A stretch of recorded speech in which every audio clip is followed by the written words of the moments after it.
Ever feel like the world of investing is kind of like this giant, mysterious machine? Like you just push some buttons and hope for the best? Oh, totally. I think we've all been there. But today we're cracking open the control panel, yeah. We're going to learn from the best, Warren Buffett. We're doing a deep dive into all these articles you sent over about how this legend picks winning companies. And get this, right off the bat, these articles reveal something kind of surprising. Buffett, he doesn't even see himself as a stock picker. He's a business picker. Okay, so let's unpack that a little. What does it actually mean to be a business picker? That's got to be more than just a fancy title, right? Yeah, totally. Imagine, like, you're not buying a stock, but you're buying the entire company. You wouldn't just look at, the day's price, would you? No way. I'd want to know everything. Right. You want the behind the scenes.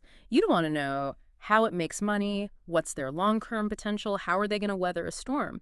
And that's really the essence of Buffett's approach. Like, he famously said, if you're not willing to own a stock for 10 years, don't even think about owning it for 10 minutes. So it's less about like timing the market perfectly and more about finding those companies that are built to last. Exactly. Which makes total sense. Yeah. But how do you actually identify those, like forever companies? One article mentioned this thing called value investing. What is that all about? So value investing, this was a philosophy championed by Buffett's mentor, Benjamin Graham. And it's kind of like finding, those hidden gems. Imagine you walk into an antique shop, right? Okay, I like where this is going. There's this beautiful antique lamp, but it's tucked away in this dusty corner. Maybe at first glance, it looks a little worn, maybe a little rough around the edges. Right, you got to look a little closer. Yeah, but beneath the surface, it's a treasure, right? It's just waiting for someone to come along, polish it up, and appreciate its true worth. That's value investing. Cutting through all the hype and finding those companies, they have the solid fundamentals. Maybe they're trading a little bit below their true worth. So how do you figure out that intrinsic worth? Because it sounds like you got to go beyond just looking at the stock price at that moment. Exactly. It's about going deeper. It's just like that lamp, right? You wouldn't judge its value just based on its dusty exterior. You want the backstory. Yeah, you want the history. You want to know about the craftsmanship. What's the potential value once you shine it up? And Buffett's the same way. He dives deep into a company's financials, looks at their assets, their earning potential, their overall strength. He wants to understand what's the real worth, which honestly might be way higher than its current market price. So it's like finding that, I don't know, that amazing vintage record player at a garage sale. Yeah. You're like, this is gold. People don't even realize. Exactly. And they're letting it go for a steal. So instead of chasing after like the latest stock market trends, Buffett's looking for the quality companies that everybody else is kind of overlooking. Precisely. He wants to find the diamonds in the rough. Those companies that have the potential for, long-term growth, long-term value creation. It's a strategy that takes patience, research, and a deep understanding of how these businesses actually work, how they function. And speaking of understanding businesses, one article I was reading, it laid out these 6 key questions that Buffett uses to kind of size up a company. I thought maybe we could take a look. Absolutely, yeah, let's dive in. And the best part is you can actually use these same questions in your own research, whether you're, seasoned or just starting out. Oh, I like that, yeah. Okay, so first up, company performance. What is Buffett really looking for there? Think like a business owner, not just, someone looking to make a quick buck. He's really focused on a company's return on equity, that ROE, over many years. Oh, yeah. This basically tells you how effective a company is at using its resources to generate profits. For their shareholders, that's key. Exactly. So he's not interested in a company that had just like one good year. He wants to see that track record, the long game. Exactly. Consistent long-term performance. He wants to see smart decisions and sustainable growth. No, like flash-in-the-pan companies from Mr. Buffett. Yeah, he's not interested in those. Okay, what's next on the list? What else does he look at? Debt. Ooh, debt. Nobody loves talking about debt, but it's a reality. It is, for companies and for us.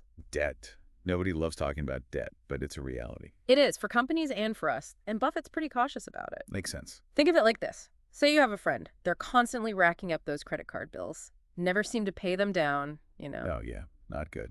Would you lend them money? Probably not the best financial decision. Definitely not someone I'd turn to for financial advice. Exactly. And that's how Buffett looks at companies, too. He looks for the ones who use their profits, their shareholder equity, to really fuel that growth. Okay. Not a mountain of borrowed money. It's a sign of, financial stability. They're managing things well. So a healthy balance sheet is key. Absolutely. Got it. Okay, so what's the next thing on Buffett's checklist? What else is he looking at? Profit margins. Okay. This is where things get really interesting. So Buffett, he analyzes a company's profit margins, but over several years. Oh, okay. So it's not just a snapshot. No, no, no. He wants to see how they're trending. Are they consistently growing those profits? Or are they just, benefiting from maybe a one-time boom? Right, right. He wants sustainable growth. He doesn't want the company that's just, riding a wave or like a temporary trend. They need to prove themselves. Exactly. Yeah, that makes sense. It's not enough to just be profitable. You got to be getting more profitable over time. Absolutely. You got to be able to adapt, Yeah, thrive in those changing markets. exactly. Exactly.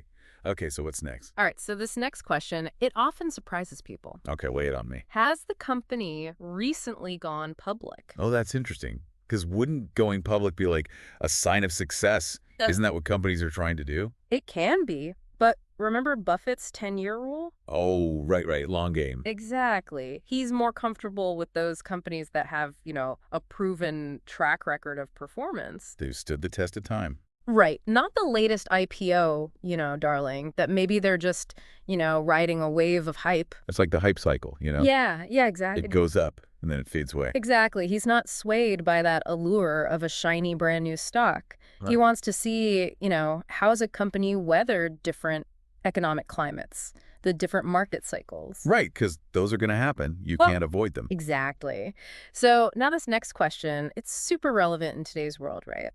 Is the company overly reliant on a single commodity? Okay? So that could be anything, like oil or gas, or even something like lithium for those EV batteries, right? Precisely. See, Buffett, he prefers companies with a bit more diversification. He looks for those businesses that have, a unique edge. Okay. He calls it a protective moat. A protective moat. Yeah. That's interesting. Yeah. It makes them less vulnerable to, those big market fluctuations. Imagine a castle, right? Okay. Surrounded by this huge moat. It's a lot harder to attack than one that's completely exposed, right? Right, you've got that barrier there. Exactly. So a company that isn't overly dependent on one product or one service, they've got that protective mode. Exactly. They're spreading that risk, They got multiple avenues for success. I like it. And finally, we come to kind of the heart of value investing. Is the price right? Okay, so this is it. This is where Buffett puts all the pieces together. He figures out, is it actually a good deal or not? Exactly.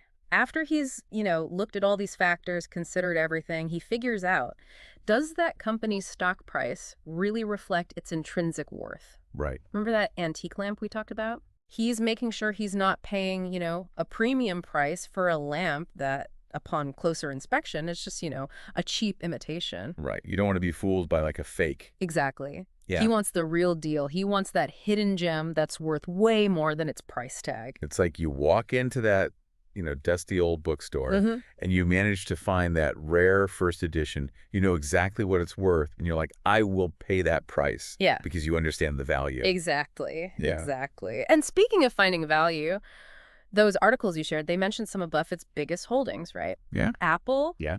Bank of America, Uh-huh. Chevron, Big names. Coca-Cola, American Express. Yeah. That's a pretty impressive portfolio, I got to say. Do you see any, I don't know, common threads among those companies? Like, what is it about those companies that really stands out to you? Well, I mean, these aren't like, speculative bets he's placing. Right. These are well-established companies. They have, like, leading positions in their industries, strong brands. People recognize them. And they have a history of, rewarding their shareholders. These companies, I mean, they're not going anywhere anytime soon. They're the companies that have really stood the test of time. Exactly. So it's almost like he's saying, buy quality, hold for the long haul. Yeah. There's a certain elegance in that. But I imagine it takes like a lot of work to really understand those businesses, those industries at that level. It does. It does. And you know what? This is where it gets even more interesting. One of the articles highlighted how Buffett, he spends a significant amount of time, we're talking hours every day, just reading and thinking. You're right. I remember that. It seemed, at first I was like, why is this in here? All this talk about financials. But then it kind of hit me. It's the knowledge. It's the foundation, yeah. It's huge. Because Buffett, He's not just, looking at those balance sheets, crunching numbers all day. He dives deep. Annual reports, industry publications, even like biographies of business leaders. He wants to understand But it's the whole picture. the whole picture. Successful investing, it requires a wide lens. You got to understand how the world works, how these industries evolve, how people's needs and desires change over time. So you can't just follow the herd. You can't just chase after the latest trends. You got to be willing to think for yourself. Absolutely. And maybe be a little bit contrarian, which brings us to, one of Buffett's most famous principles. Be fearful when others are greedy and greedy when others are fearful. Ooh, I like that. Yeah. It's easy to get caught up in the frenzy. the frenzy, the fear, the greed. That's when people make their mistakes. Absolutely. And that's how, he's able to capitalize on opportunities that other people, they miss them. They just see panic. He sees value. It's like having that calm, steady hand in a storm. Everybody else is freaking out. And he's like, nope, we're good. That's the approach you need, I think, especially when the market feels like it's on that roller coaster. Exactly. Got to tune out the noise, stick to your principles, your understanding of that company's true worth. This has been a great deep dive. Right. I feel like we've gotten a peek behind the curtain. We see how the wizard does it. But I have to admit, it's a lot, right? Well, it can feel kind of intimidating if you're just, starting out. oh, of course. You're trying to assess intrinsic value. Yeah. Trying to predict the future of a company, of an entire industry. And even Buffett would tell you, there's no, magic formula. Right. No guarantees. It takes time. It takes research. And honestly, you're going to make some mistakes along the way, and that's okay. But the beauty of his approach is it's not about some crazy algorithm or, insider information. It's about understanding the fundamentals, doing your homework, having the discipline to stick to your strategy. And it's a good reminder, I think, that we can all learn from his approach, even if we're not managing billions of dollars, right? Exactly. Whether you're just starting out or you're, a seasoned investor, the principles are the same. Focus on the long term, seek out those quality businesses, and never stop learning. Well said. This deep dive has given us a lot to think about, but it's also pretty inspiring. To know that, one of the greatest investors of all time, he relies on principles that anyone can apply, that's powerful. So next time you're looking at your portfolio, you're feeling maybe a little overwhelmed by, the market's ups and downs. Remember what we talked about today. Remember Warren Buffett's wisdom. Tune out that noise. Focus on those fundamentals, and maybe, just maybe, you'll uncover some of your own hidden gems.